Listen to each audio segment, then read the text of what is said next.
له لوړې وروسته د ولسمشر غني وینا او د ډزو غږ. ولسمشر غني د دویم ځل ولسمشر انتخابېدو د لوړې مراسمو ته په وینا کې یو ور بیا ژمنه وکړه چې د هېواد د هېڅ ګوټ خلک به له دولت د باندې ځان حساب نه کړي.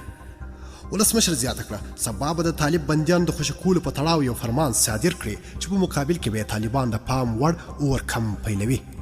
ولسمشر ټینګار وکړ چې د زورواکو غوښتلو معاملو او ملوک الطوایفي وخت پای ته رسېدلی دی او د جمهوریت د پایښت لپاره به هر ډول قرباني وکړي. ولسمشر وایي لوړه یې کړې چې جمهوریت به ساتي او ټول لوري به په راتلونکي 2 اونیو کې خپله کابینه کې راټول کړي. ټولې وعدې چې مې په کمپاین کې کړې وې تطبیقوم. افغانستان پیاوړی دولت ته اړتیا لري او زما له همکارانو سره به همدغسې یو پیاوړی نظام په میراث کې پرېږدو. ښاغلي غني زیاته کړه د 40 کلنې جګړې پای ته رسول مسؤلیت دی او یو باعزته سوله به په ټول هېواد کې حاکمیږي.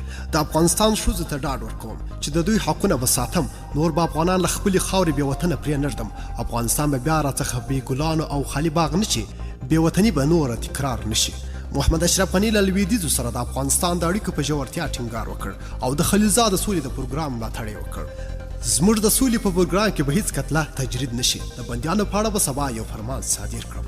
ولسمشر زیاته کړه طالب بندیان به خوشي کړي خو په تاوتریخوالي کې به د پام وړ کموالی راشي او تر سبا ورځې پورې به د سولې مذاکراتي پلاوي وټاکي چې ټول لوري به پکې برخه ولري.